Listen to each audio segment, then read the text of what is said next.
an aged Caricante can show a little bit of petrol on the nose. Part of this does come from exposure of the grape clusters to the sun during deleafing. So you can notice maybe some of the methods that are used in the vineyard just by smelling the wines. But the flavor typically is relatively delicate and austere. You have citrus, tree fruits, a lot of savory qualities in the wine, savory herbs, sage, and rosemary, a little bit of eucalyptus. But what you sense in the palate is a salinity, and you'll see this through all Etna wines. It's from the fresh minerals in the soil, the youth of the soil. What we see also blended with Caricante is primarily Catarratto Bianco. This is the dominant white variety throughout Sicily. And then other varieties like Coda di Volpe, Gricanico, Gricanico Dorato, Grillo, Inzolia, which is not an aromatic, but it's got a beautiful aroma to it. You also see this labeled as Ansonica. And Minella Bianca, which is an oblong grape that takes its name from the local dialect Mine, which means breast. And it's a beautiful grape. Only one producer is making Minella in its purity, and that's Calabretta. It's a wine worth seeking out, but very delicate, very nice aromas added to it. And so you see Caricante, Catarratto Bianco, and Minella primarily as the three blenders in Etna Bianco, and also Etna Bianco Superiore. White wines are, as I said, based on Caricante, but they amount to about 29% of the total production. And Etna Bianco Superiore has to come from the Contrade or districts or Milo, which is a municipality on east slope at about 700 meters to 950 meters. And this is an interesting place that we'll get into here in a bit when we start talking about soils and the vines. But you see about 1/3 of the production coming from these white wines. Rosé wines are becoming a very popular thing for producers. They're very pale colored. You have your standard light berries, strawberries, rose, and spices. But this typically is what you also taste or smell and experience in Nerello Muscalese. A lot of producers are harvesting the second fruit of the vine, so the upper fruit of the vine, or from the outer reaches of a cordon for these wines. And usually they are very quickly pressed and separated from the skins. Some producers are experimenting with extended maceration up to about 3 days. But Nerello Muscalese generally doesn't have a lot of coloring pigment in the wine. You see in Nerello, you see a diminutive. It's narrow with E-L-L-O at the end. And that E-L-L-O at the end gives it this sort of connotation that it's a pale or light colored black. So you get a ruby color even in the darkest of wines if you just had Nerello with extended skin contact. The rosé production amounts to about 8% of the DOC production, but it has to be 80% Nerello Muscalese and non-aromatic blenders. So you can't throw in some Gewürztraminer or anything else that has a non-Etna quality about it. Most wineries, again, are doing that press and ferment, which goes back to the tradition of pista muta here, which means to macerate and then separate the juice from the skins. Many farmers would bring their black and white grapes to the wineries and give the grapes to the team leader. He would handle them give them the juice that was squeezed from the grapes by foot, and then they would take the juice away and leave the skins as a tax. And the skins would then be used for grappa or what we call aquatina, which is very gentle fermentation, very low alcohol, high acid, pale colored wine that was added to water to keep it more potable. The largest production on Etna comes from Nerello muscalese. This is the grape that produces the Rosato, but also Etna Rosso and Etna Rosso Riserva. Also, Etna Spumante. So for the red wines, we see a very pale, candied red color to royal ruby. The blends become really important with Nerello muscalese. Most often, as we'll see in the next slide, we see Nerello Cappuccio being added at 20% or less of the blend. And this addition of Cappuccio gives the wine a darker color. It adds a healthy dose of anthocyanins to protect it from oxidation. But in general, the Nerello muscalese on its own is tannic, it's fruity, it's also very pale.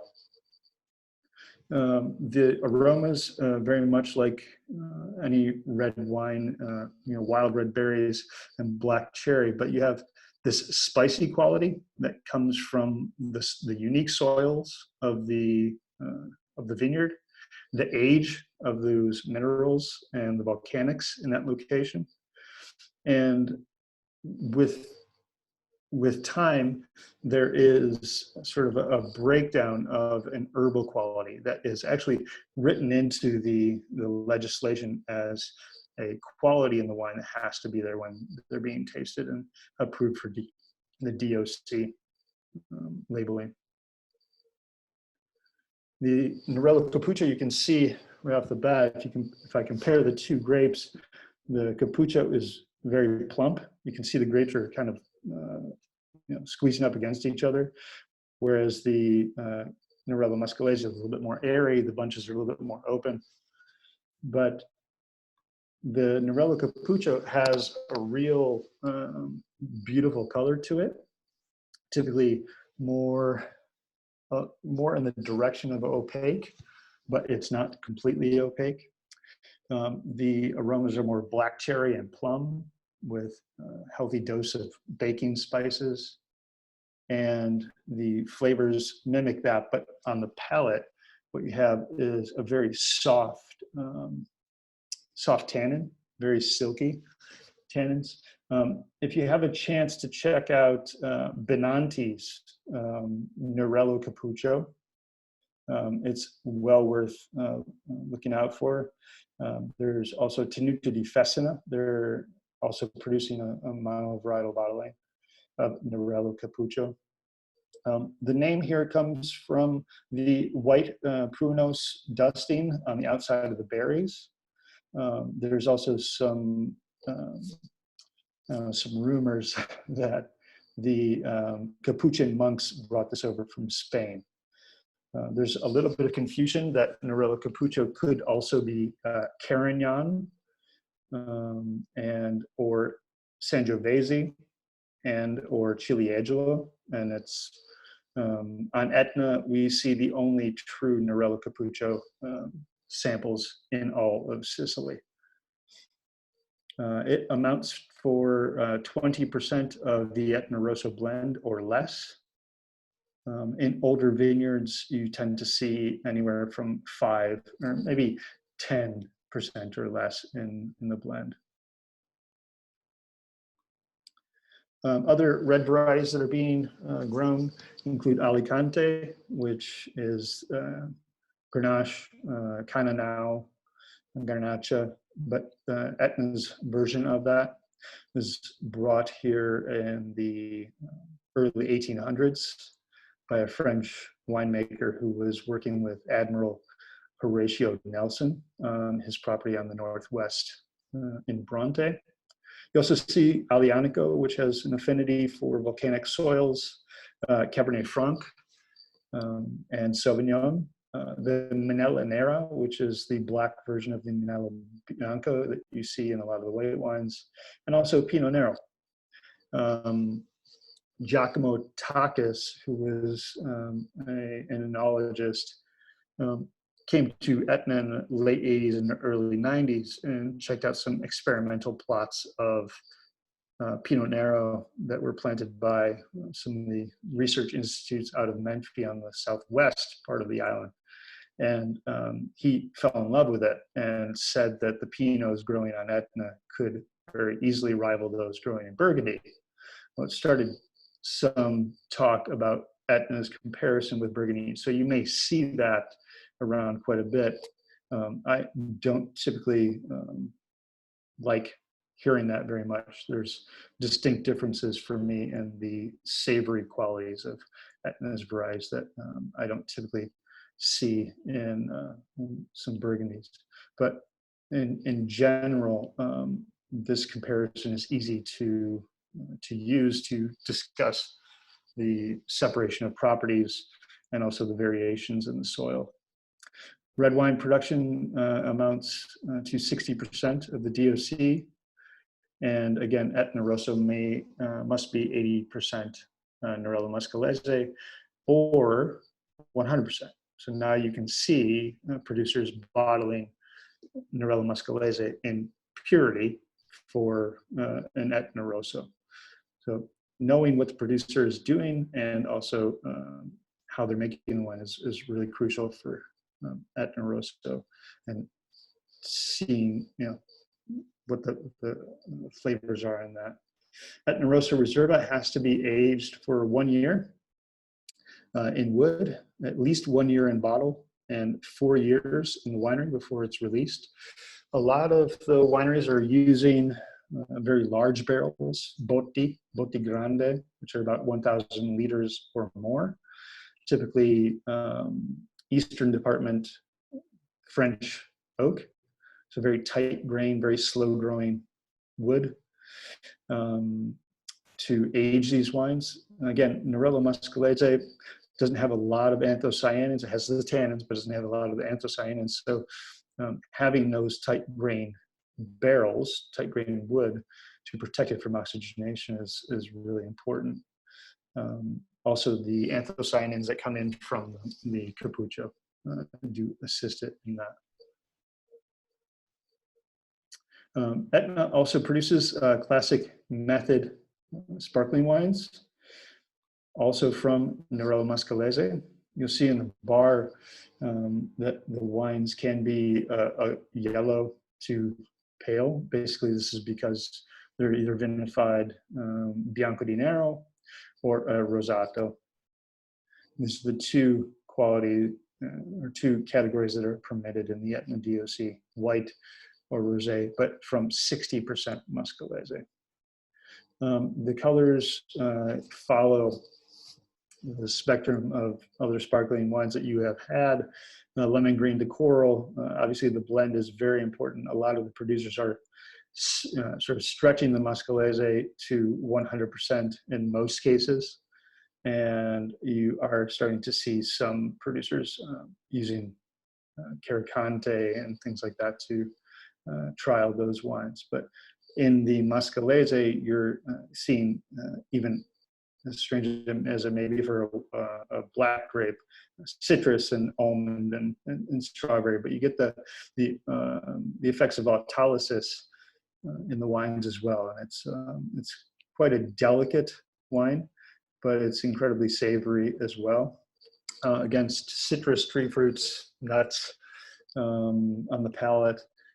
Very long-lived, very nice, fine bubble, very soft, creamy mousse, and the wines are aged for a long period on lees in the winery in the bottle. Other grapes that are being used for sparkling wines, for non-DOC sparkling wines, include Caricante, Chardonnay, Gricanico Dorato, and also Pinot Nero. and some of these are being blended. Like the Chardonnay is usually in purity, but the Pinot Noir can be blended with Nerello Muscalese for a unique flavor. But generally speaking, these are not included for any DOC sparkling wines. The production of sparkling on Etna is only 3% of the total production. And it, again, based on Nerello Muscalese. The minimum aging sur lot in the bottle is 18 months. Most producers are now pushing that to up to 5 years. And the sweet spot seems to be 3 years. So you see a lot of producers aging for 36 months on the lees in the bottle after that second fermentation. Now we get into the fun stuff. This is an image of Etna on the eastern seaboard with some of the important factors that we have to deal with. Starting in the top left, we have the Tramontana wind, which is the southern expression of the Mistral after it's crossed the Tyrrhenian Sea, and then crosses through the mountains, Tramontana.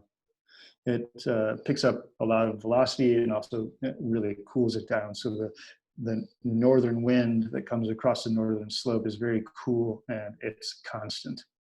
The Ponente, which is the westerly wind, which takes all the humidity that gathers on top of Etna and sort of captures it right where you see the peak of the mountain. The Grecale on the northeast comes from the area around the southern part of the peninsula and further to the east. And then the Scirocco wind, which is a very humid, sandy wind that comes from North Africa, crosses over the sea, and then literally just sits on the mountain. It just sort of dies out, all the pressure and all the force dies out. And it will just hang out around the mountain for days. It won't go anywhere, just holding red sand, kind of muddy, gets everything really coated in this really yellowy red sand. This can be a problem, especially during the growing season. It can shut down the plants, can really block any connection between the leaves and the sunlight.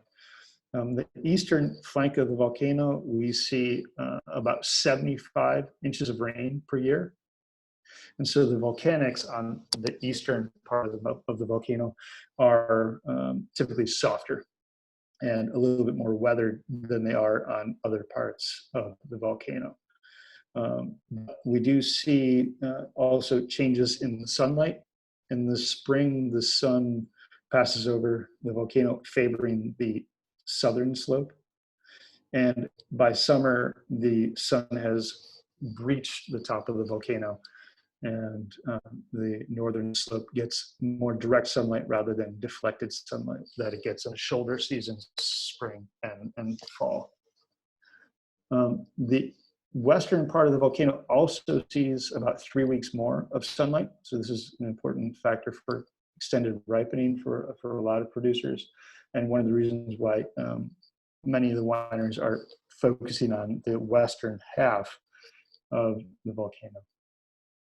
You see in the red circles there also the elevation of the volcano, and then where the DOC is roughly located, between 400 and 1,000 meters. So Ben, just real quick, you were telling me a story that when these winds kick in, like you're living on the east side of the island, so literally there's just a coat of sand in the air all the time that just covers you, right? Like you could be out walking around and you're just getting hit with sand all the time, or ash? Well, the volcano, if you see where the sun is, where it says spring, and where the Scirocco wind arrow is, because of all the winds, the dominant slope where most of the ash falls is on the southeast. So you see that part of the volcano receiving up to about 700 pounds of fresh soil each year. And that's explosive material that's come out of the volcano, getting captured in the winds and being directed to the southeast. That can be a little bit of trouble. Is the sand is awful, also filled with sulfur a lot of times. It's very slick, but like the Scirocco, it can stick around, especially if there's a little bit of rain at that time. But yeah, it's a pain. Cool, thanks. Sure. Now, what is Etna, and basically how does it all work? Here we see the Tyrrhenian Sea to the north, the Mediterranean basically surrounding the island. But Etna and Sicily are literally on the intersection between the African tectonic plate and the Eurasian tectonic plate. And as the African plate moves about 1 inch each year, the mantle crumbles into the magma below, creating a pressure that pushes out or escapes through Etna. So this is why we see so much activity here. It's the pressure relief valve for this intersection. This is also something that's changing now. They're saying that the African plate is moving less, and that the Eurasian plate is starting to rotate a little bit. So we're going to see activity regardless, but there may be more or less depending on how this all shakes out. I'm probably not going to be around for when everything takes place, everything rotates and whatnot. But this is basically, for me, the reason why we have so much activity. It's very much like adding salt to your boiling water right before you add pasta, and you have all the silica and all the sharp edges of the stone releasing all that pressure trapped in the magma below. This is something I pulled up especially for you guys. This is a time-lapse image video of Etna from NASA and European Space Agency. This is 10 years of activity, magma activity on the volcano, and you can actually see the way that the landscape changes, the way it expands and contracts. And you can imagine perhaps over time how this can also create a little bit of gravitational erosion, a little bit more breakdown of sandy vineyard sites. But you also see this is a very dynamic and very alive landscape. This is not a stagnant slab of earth. And this leads up to the massive eruption in 2001 and 2002, where we saw Libya getting covered with ash. So you can have an idea maybe how far the ash can travel on some of these winds. But it also gives you guys an idea that even though the vineyards seem to be stagnant, they're always moving in some way or another. Vineyards that are on steeper slopes will often have rocks tumbling down over years, sand falling down to sort of flatter plateau areas or changes in the contours of the vineyard. So everything's always changing on Etna. Everything is always evolving. What you see here, this is what you see underneath the soil, but this is what we see above. This is an eruption, I believe, from 2015. I was actually on my way up the volcano when this happened. And I know some friends whose cars were absolutely totaled during this. The amount of ash and rock was scattered for quite a distance. This is also what we see at night, the explosive eruptions, the effusive lava pouring down the volcano toward the growing area, and also what vineyards experience when they are in the path of a lava flow. This is a really beautiful shot from 1971 on the east slope around Fornazzo. And the lava, or the shara, which is what they call this, coming down and just eating up everything in sight. This is in early spring. You can see the plants are just starting to grow, but that vineyard obviously isn't there anymore. The lava is very slow moving, so you can get this close to it. You can, get very close to it without fear of it overtaking you. Generally speaking, I call it lazy lava. It really doesn't move very fast. This is also what we see during an eruption. This is the 1981 eruption that almost destroyed the town of Randazzo, which is on the northwest or directly north part of the volcano. People just move on after this. There's hundreds or thousands of acres of farmland that were just destroyed during this, and the main routes in and out of Randazzo were closed for several years before they could really find their way out of it. Onto the vineyards. What we see happening over a very long time are all of these striations of lava. Here we see about 200,000 years of lava activity.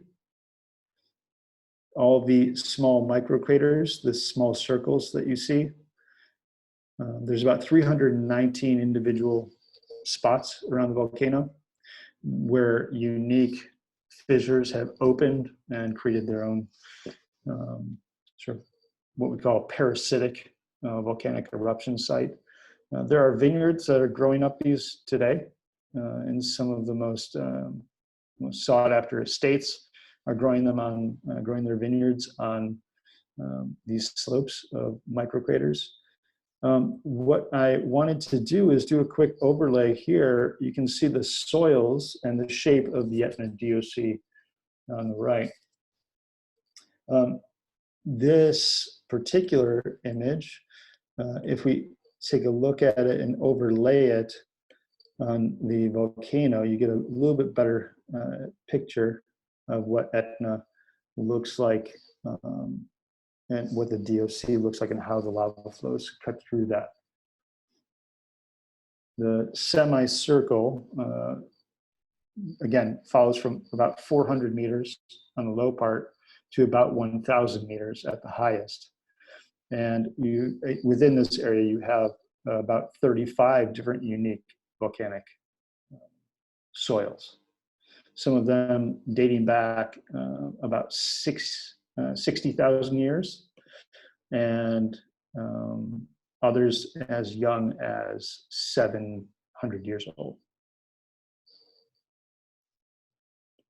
What we see in the vineyards here also are these effusive or liquid lava flows breaking down into simple stones with a lot of basalt, silica, and different types of silica in the stones, like olivine for one. That's the most popular one. We see also aluminum, magnesium, things of this sort that are essential to the soil around here. You have lava flows cutting across one area and another, but then eventually breaking down into very organic organically rich soils mixed in with lava flows. Here you have the hot basalt of Monte San Nicolo, which is one of those parasitic volcanic craters, literally scorching the earth that it rolled over on the bottom of the photo here and turning it into terracotta. But the vines are growing through all of this. If you look into the lower part of this photo, there's an actual cave that the winery's turned into a koi pond. And you can see the roots from the vines there, literally dropping toward the water, dropping through the stone. So they find a way. They find a way partly with the help of allophane. Allophane is, because Etna DOC producers aren't allowed to use irrigation, what they really depend on, whether they know it or not, is this primordial clay of sorts. It's basically volcanic ash that's weathered. It's silica and aluminum and iron. As they break down, they form a compound beginning at about 1 meter below the surface. It's very reactive with water, so it not only holds onto the essential nutrients for vine growth and really any growth of any plants, but also administers water and nutrients in really regulated way.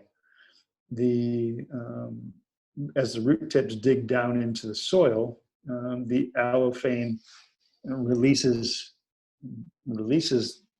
nitrogen, potassium, phosphorus, for example, into the plant root tips, but only what it needs. So as it's drawn away, it needs to be replenished. So it can't really oversaturate the vine with any type of an excess of water or any excess of nutrients.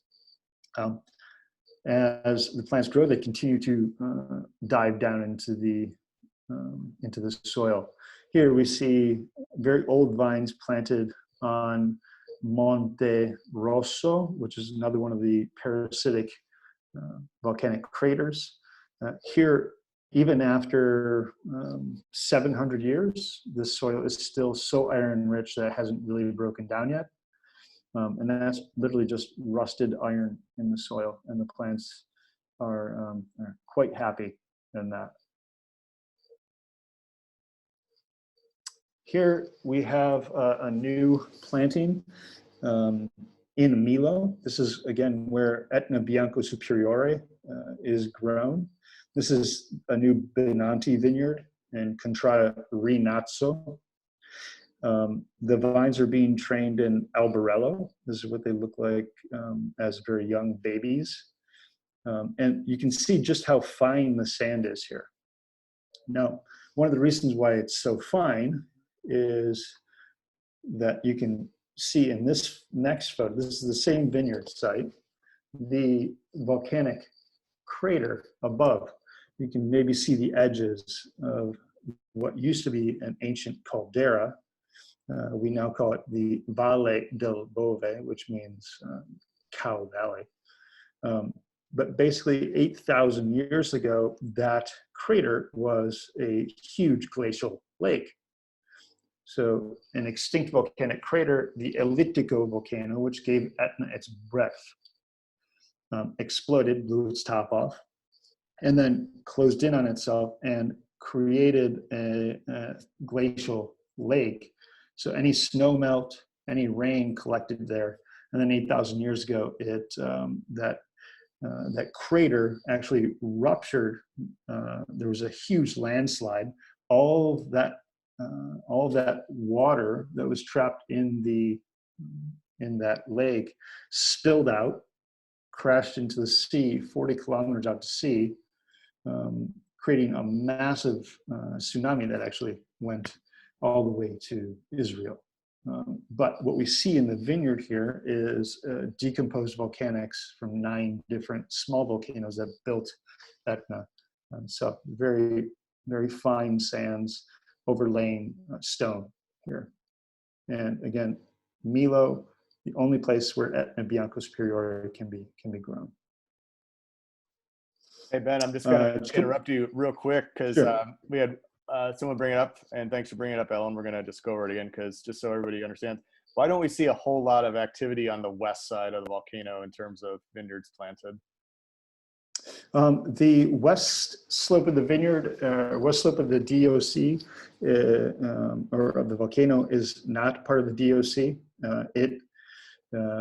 It's simply warmer, but also between the 15th and 17th centuries, there was an enormous amount of volcanic activity that rendered that part of the volcano sort of useless for any soft tissue plants. What you see over there is a lot of Genestra or Scotch broom, and also pistachios. And pistachios can grow literally out of the side of rock. They have a very strong root system.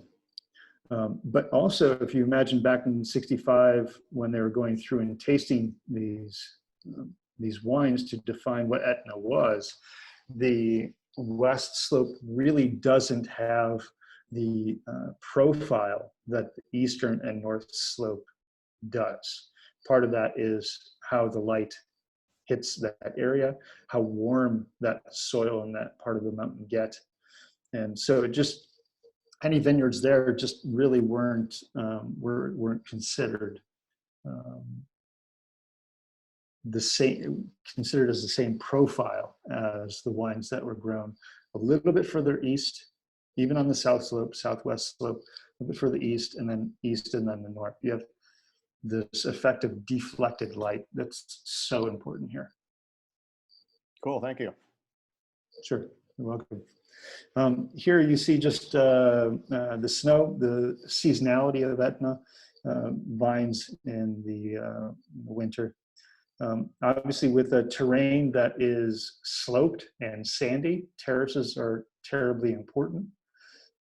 Some producers like Tosca, who restored this vineyard, are investing millions just to do so. Most of the vines are all still managed by hand, but you see here another version of that sandy terraced soil, baby vines trained up the chestnut posts, which are traditional here. And the sort of growing process throughout the season, the cover crop spontaneously changing from year to year. The fertility here is enormous, so it's a struggle for a lot of growers to keep the cover crop to a minimum. There's a lot of tilling. Volcanic soil doesn't have a lot of nitrogen in it, so you have to actually administer the nitrogen in just by tilling the soil. And a lot of it is done by hoe, and in this case, we see the cordon trained vines by tractor. Things are tilled up that way. Here in the next couple of shots, we just see how fertile things can be. Flowers and other spontaneous flora change from year to year. Sometimes we have, poppies. Another year we have chervil. Another year we have, just it changes. And it's absolutely spontaneous. Nobody plants anything apart from nitrogen fixing beans and fava, for example. And what they do is simply go through the albarelli by hand or with a weed whipper, cut everything back, and then till it into the soil to administer that nitrogen into the vines. By harvest, you see a lot of the producers have gone through and thinned out the fruit zone. The purpose for this obviously being phallic maturation, and giving the vines a little bit of a head start for the following year, giving a little bit of sun to the bud points on the vines. This exposure to the sun, if done too early, is perhaps one of the reasons why we also see a little bit of the TDN, or that petrol kerosene note, in the Caracante. If you imagine at elevation, there's a lot of producers really struggling to fully mature their vines by the harvest moment. And so by leaf thinning, you can expose the fruit to more sunlight. If you do it too soon on Etna, you end up with a little bit of sunburn or sun exposure on the fruit, which can get bound up in nitrogen compounds and then emerge during fermentation if it's not managed.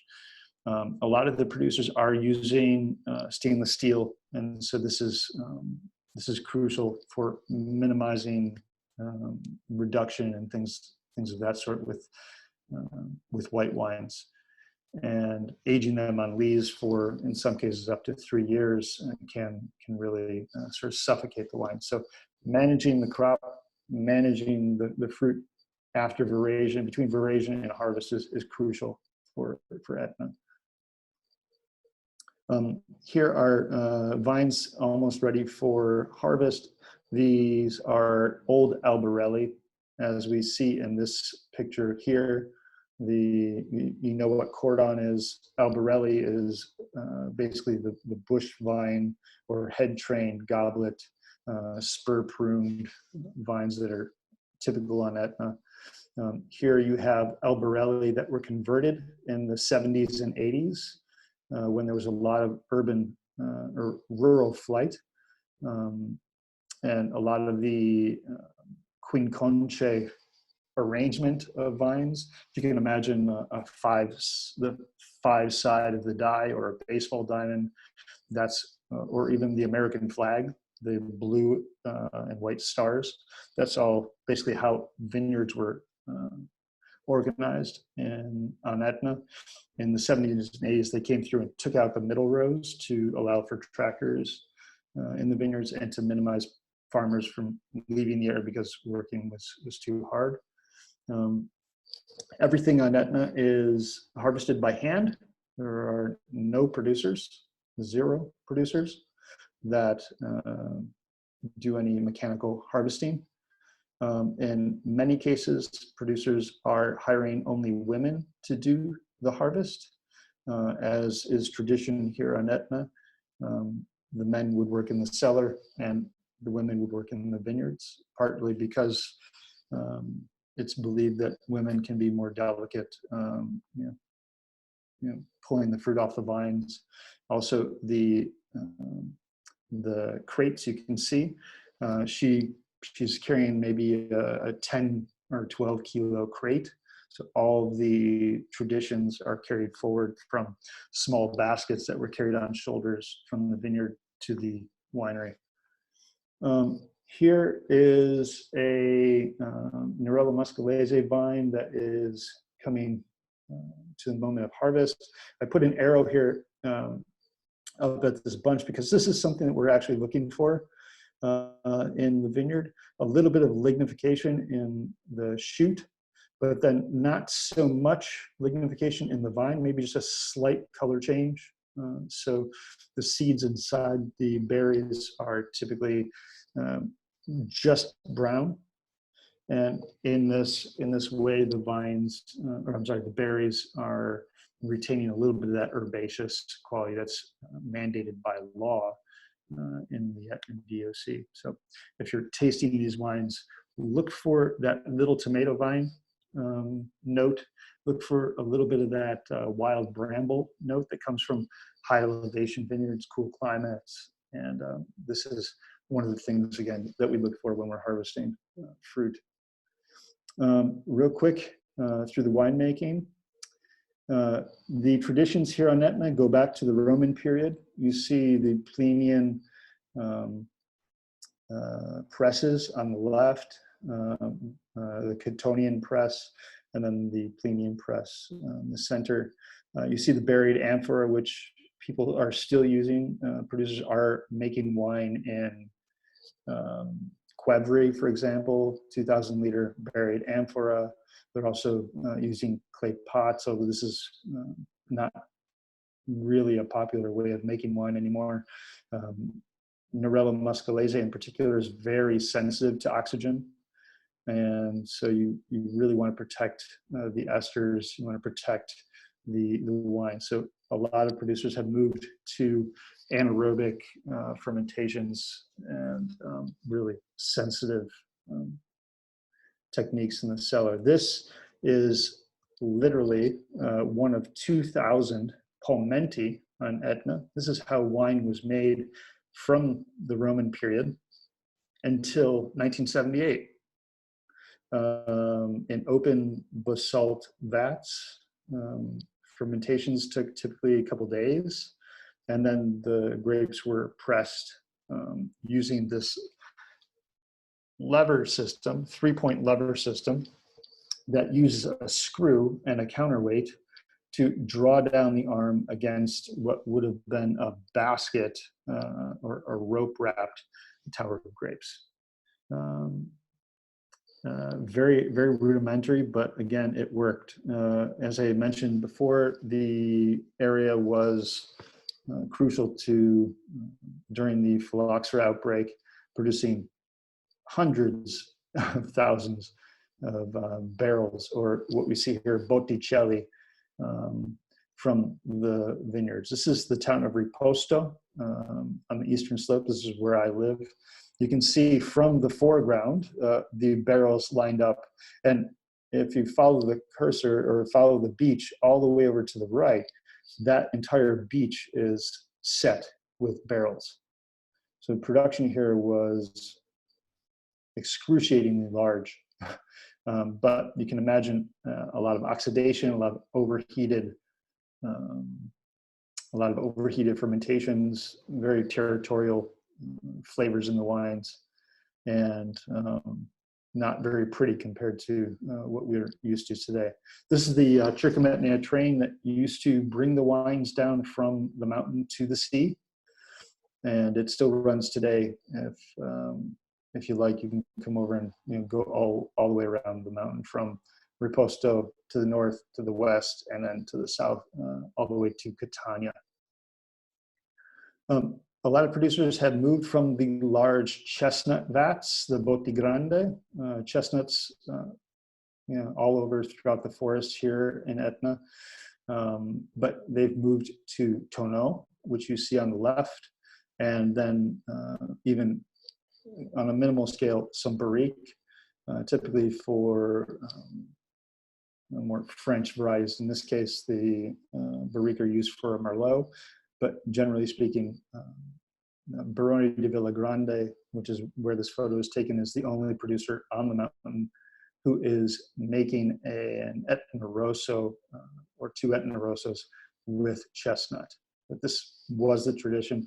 It's fallen out of favor because it's very porous, and it doesn't really appeal to our modern sensibilities the way very thick, fine-grained oak does today.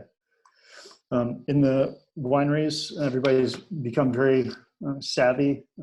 Peristaltic pumps and stainless steel temperature control systems, and incorporating, of course, oak upright tanks. But generally speaking, a lot of these wineries have moved to this idea of incorporating tourism into their cellars. So things have gotten very, very pretty. This is the Cusumano Altamora winery, which is below ground. And you can see that they're using tonneau primarily. Also, there's a lot of incorporation of the terrain and the history here, the art, the sort of all the periods of Etna's history. People are really sewing it together for guests. And this is really the move now. If you look at, if you see in the book, the last third of the new wines of Mount Etna is dedicated solely to the wineries who are working here, their stories, what they're producing, and how to contact them directly. So you guys can just go out and meet up with them whenever you like. Generally speaking, that's it for the slides. Thanks for watching. Everything in here is in the book, plus a few hundred pages of other stuff. And I think Greg said he read it in a couple days. But yeah, that's it for me. Thanks, Ben. Does anybody have any other general questions? That was an amazing amount of information to digest and a great presentation too. I know for me specifically, the terrain is very difficult to understand, and a lot of that was very helpful. I don't think we need to use chat box. If somebody wants to pipe in with any questions or comments, we still have a little bit of time left here. I've got a quick question as it relates to winemaking. Sure, Anthony. Yeah, first and foremost, that was great. Thank you so much, Ben. Sure. For winemaking, I think we look at these wines sometimes like in a blind making or in a blind tasting standpoint as being, somewhat similar to Nebbiolo. What is the winemaking like, skin contact, fermentations, like, what does it look like? And also, like, you said that there's a lot of tannin, but not a lot of color. Is it similar to Nebbiolo in a way? There are similarities, yeah, absolutely, because of the territorial qualities of Etna. For me, the differences in a blind tasting between the two, Etna has a little bit more fruit, a little bit more cherry and black cherry, but also this green quality that's crucial to understanding these wines. For the most part, all producers are using anaerobic procedures to minimize any loss of aroma in the fermentation. When temperature control is used, you see a lot more of the prettier side of the fruit. When producers like, for example, Gracchi, who's very popular, you can find their wines almost anywhere. Yeah. Gracchi does not use temperature control during fermentation. They do use it during aging, but this for them is crucial to telling the Etna story. As we saw in the Palmento system, you have just the open vats, so you lose a lot of those essential beautiful qualities of the wine. For Caricante, this is crucial for retaining any of its beauty. A lot of the producers are really sort of locking down the wines to protect that. For the Caricante, for blind tasting, you're looking at really pale colors, a lot of citrus pith in particular, especially on younger wines, so sort of a bitterness that comes from that. With age, you see a little bit more ripe citrus, but with blends, this is where it gets a little tricky. With Catarratto, Etna Bianco can be 60% Caricante and up to 40% of other varieties blended in, typically non-aromatic, so you have a real baseline of aromas, but once you add Catarratto to the blend, you get a lot more tropical fruit, a lot of melon, papaya, and these things. So look for the acidity, look for that salinity in particular on the mid palate and the finish, and I think you'll be able to see the difference between Nebbiolo and Etna. And would you say for skin contact on the reds, it's pretty short fermentation to maintain all those aromatics? Typically up to 10 days. Okay. What we're seeing from a lot of producers is the big producers have all the tools. The garagiste producers, some of the most popular wines like Biondi, for example, who I worked with for 3 years here, they don't have the mechanisms to to really control those things. So you're seeing extended skin contacts, but very soft punch downs, like with your hands, for example. Right.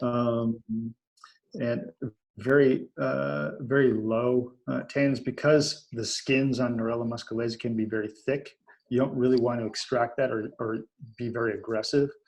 So pump overs are typical closed environment pump overs where you're not blowing off a lot of the aromas. That happens quite a bit.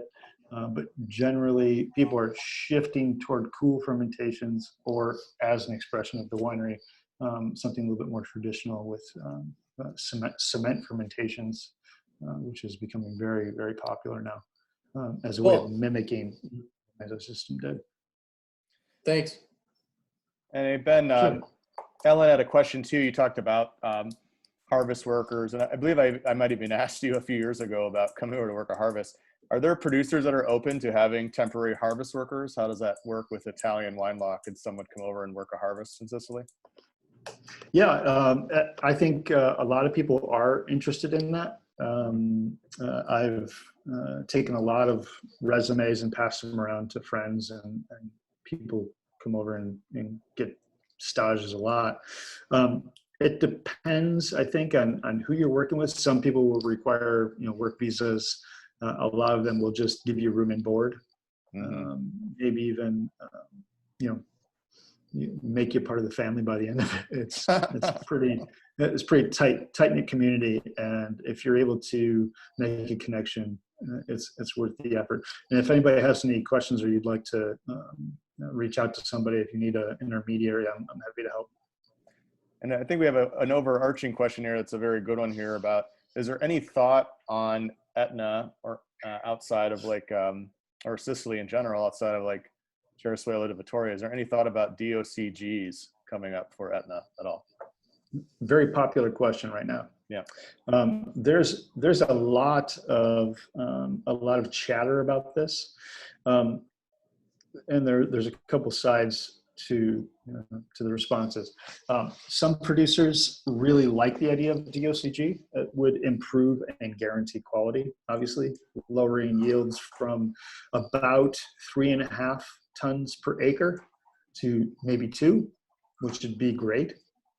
And really diving into the quality control.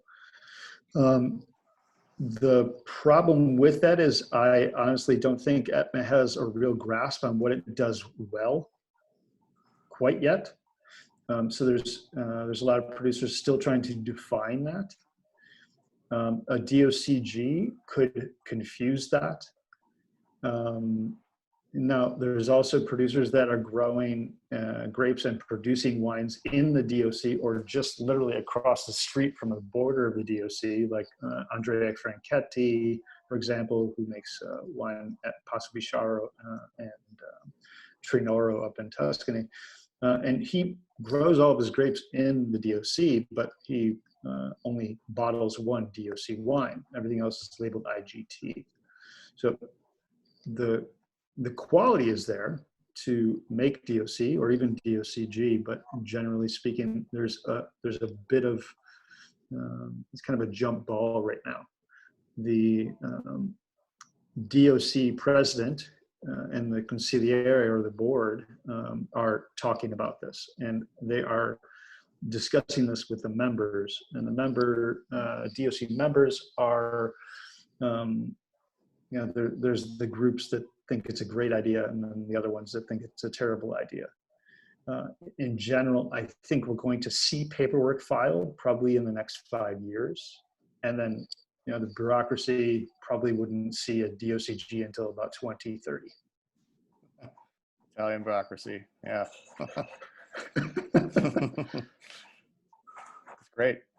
I have a question. Yeah. We don't really see a ton, or really any Etna Rosso Reservas here. Do you see it as an important category over there, or something people are working with, or anything like that? Yeah, the Reserva labeling only came into usage in 2011. Since then, the production has increased. It's still very small. We're talking about maybe between 5 and 10% of all the grapes per vintage are dedicated to Reserva. And then they spend up to 4 years in the winery before the release. So you're going to start seeing them. Definitely look for the name Reserva or Etna Rosa Reserva on the label. A couple of good ones to look at are made by Benanti. The Rovitello, which is one of the oldest wines that they make, and also Serra della Contessa. They're all single vineyard, long-aged Etna Rosos from old vines. And a lot of the vines are actually pre-phylloxera or own-rooted. So they're worth a taste. And they are labeling those as Reserva? Yeah. Oh, okay. It's I didn't know that. the reserve. They just started relabeling them. They changed up their labels, Benanti's labels, last year. So you're going to see that a lot more. But generally speaking, the Rovitello and Serra della Contessa have been Reserva almost since the beginning. Cool. Yep. I had a question for you. Some of the grapes Sure. that you touched on, I'm only faintly aware of, if that, like Coda di Volpa and the Minella Bianco and Nera. Are those grapes that are perhaps kind of one of the stories of Italian grapes? Are a lot of them kind of go extinct? Are some of those facing extinction? Do they have potential to kind of be elevated, and are people pushing on that track? There's an interesting story with Etna in that during the Middle Ages, it was common, as it was in Tuscany and France, for vineyards to be planted to 5 or 6 different varieties.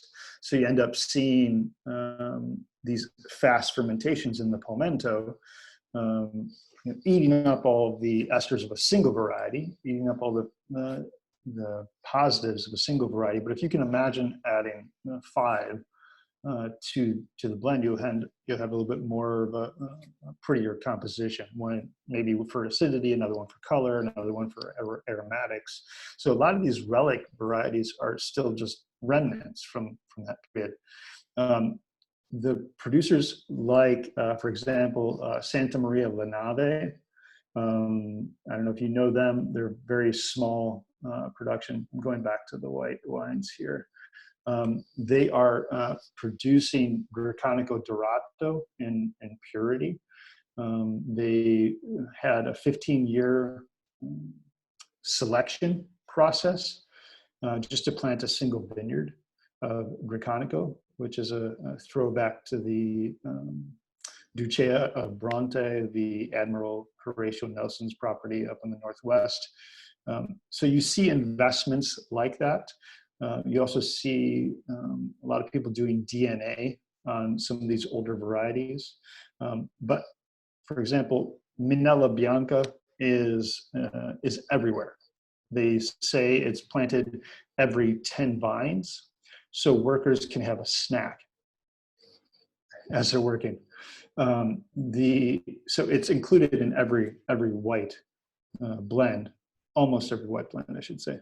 But things like Coda di Volpe, they're just here. They're leftovers from another time.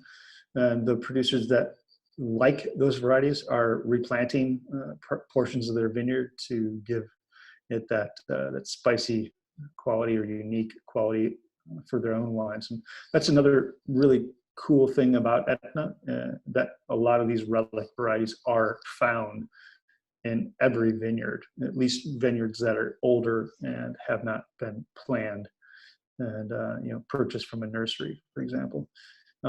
So you are seeing investments like Santa Maria La Nave we're making the Gricanico Dorato. They're actually making a spumante classic method that spends 24 months on these from that. So you're seeing that. It's not standard. Everybody's really sticking to the Etna recipes more or less. But they're everywhere, and they're all part of the wines. They may say it's 80%, Caricante, and the other varieties, or the alteri minori, they say, the other minor grapes. But every vineyard has something like this, and it's worth checking it out and seeing how they influence the wines if you're into that, and you have a little bit of extra scratch to throw down on some killer bottles. There is one producer who's doing something really intriguing, and that is Guido Coffa. He owns Monaci della Terra Nere, and he has a single wine that has 10 different varieties, many of them the relics in the wines, in the single Etna Rosso or Nerello Muscalese blend. That's really worth seeking out, because it's a traditional Etna in the sense of something that would have been made in the 1700s.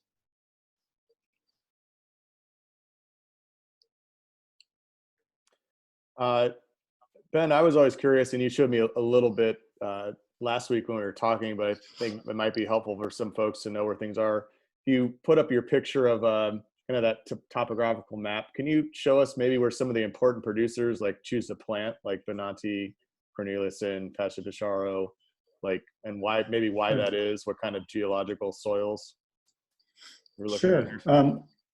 So let me move over your windows here.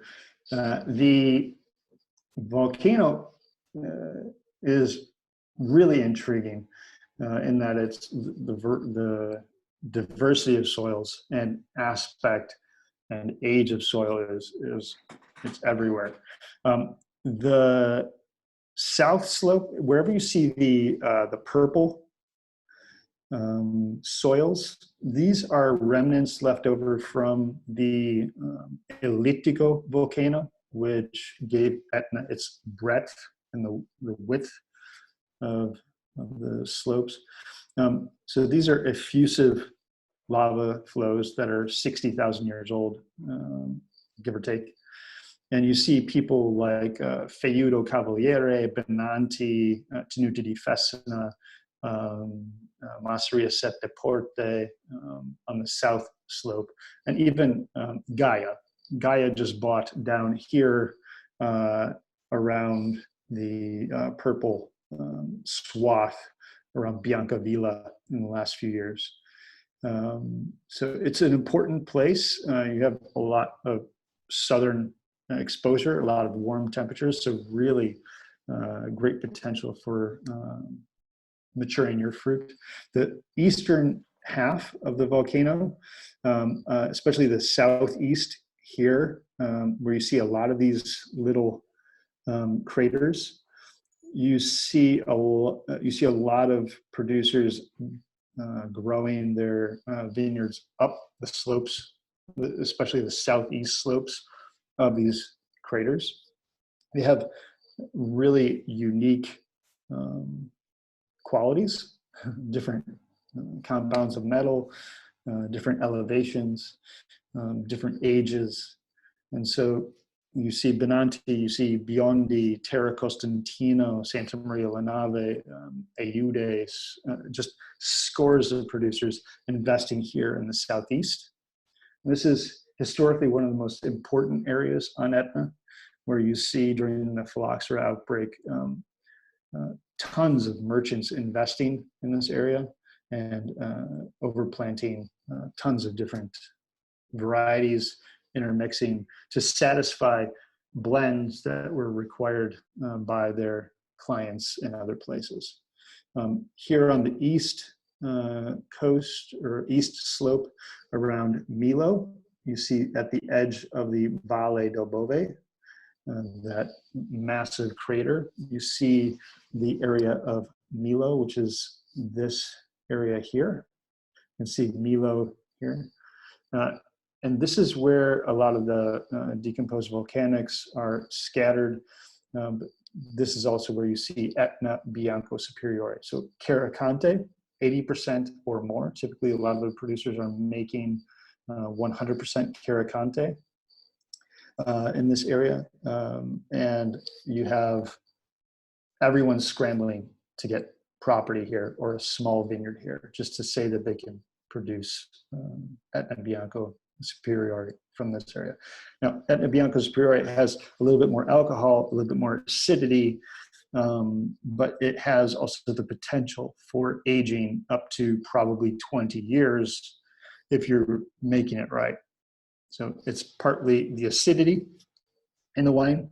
The vines are growing in this elevated beach, I call it, very soft sands, very bright light in the morning, but then a very long diurnal shock. So as the sun breaks the shoulder of the volcano, it cools things down dramatically in Milo. And so you see any producer with a little bit of extra money buying vines here. Obviously, that one vineyard that we saw is Benanti's Pietra Marina vineyard, but just above that, there's pre-phylloxera vines of Caricante and a small producer called Areti di Maio. You have Salvo Foti growing vines up there for his Aurora wine, which is fantastic. And that's 90% Caricante, 10% Minella Bianca. That's well worth finding that wine. There's no additives or any yeast added to the wine, so it's relatively delicate. If you find an older vintage, it may be out of condition. So that area is crucial for Etna white wines. The North Slope has become the darling of Etna, and part of that is because of the age of the volcanics and the effusive quality of the soils. You get a lot more stone, you get a lot more overlayering of thinner layers of volcanics. Again, in the top corner, you see outcroppings of the Ellittico volcano. So you see Tenuta della Terranere and Romeo da Castello, Girolamo Russo, just a ton of producers growing vines and producing wines from this area. And Marco di Grazia has a wine that's actually he puts pre-phylloxera and in a little corner Ellittico on the label. So you have a chance to see and taste some of these wines from another, literally another volcano under Etna's area. Passo Picciaro also grows grapes all through here, and as does Frank Cornelissen. Everybody, again, has tons of different stylistic variations, but you see closer to the Alcantara Valley at the top, you see a little bit more limestone in the subsoils from that sort of pushing up of the sea level from the tectonic collision at lower elevations, like 400 meters or so. But then as you go up, you see newer volcanics, a little bit more elegant wines, younger, stonier wines, very mineral rather than tannic, and very savory. This area here around Feudo di Mezzo is very intriguing.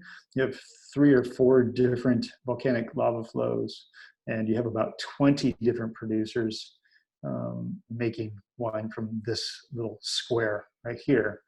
And what we see with a lot of these wines is that, especially on the North Slope, that the age of the soil really does have an impression on the fruit and the tannins and the structure of the wine. Literally neighboring vineyards or just a vineyard that's slightly upslope can be a different lava flow. And you see an amphitheater. That's not an amphitheater created by somebody. That's a natural, break between 2 lava flows. And so people are growing grapes all along here, and it's quite a fascinating place to check out right now. But this is the North Slope is really the sweet spot for tourism, for visits. You can find probably lion's share of all of the producers having at least some vineyards on the North Slope. Does that help? Oh yeah, absolutely. Thank you. Yeah, definitely. More questions? Got enough Etna info to last you for some years now?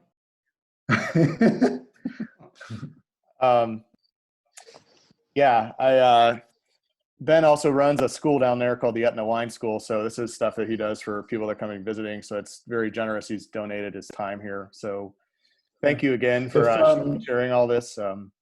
It's pretty amazing. Yeah, happy to do it. If anybody in your group wants to come over once things open up again and travel's okayed, definitely hit me up. We'll get you into the wineries, get you sort of a personal contact with these people, and arrange something that's a lot of fun. So happy to do it. Yeah, I'd like to leave with the story. Ben told me when he first moved here, or moved there in 2012, Etna erupted for 6 weeks. Is that right? So 6 weeks. 2013, the February to March 13. So, and Ben's from the Midwest, very much like us, so used to shoveling. So he said shoveling ash is probably the worst thing you have to do. And you pretty much have to make sure you shovel it off your roof, or else your whole house will implode. And he said it's I think snow is bad, ash is 10 times worse. So that was kind of interesting. It's terrible, absolutely terrible. But it's an amazing experience to see it and to smell that smack of sulfur. It also gives you an idea of how quickly a mound of sand and rock can be built. You can see a foot of that stuff pile up pretty quick. Yeah. And yeah. All right. Thanks, Ben Spencer. Yeah, like I said, he's always available. Definitely probably the most informative person on Mount Etna. So he is available for a resource. Thanks all for joining on a Monday morning and for staying with us. It was a lengthy presentation, but I think very informative. So I hope you all have a good day. Glad to do it. Thanks, everybody. Have a great one. Take care. Cheers.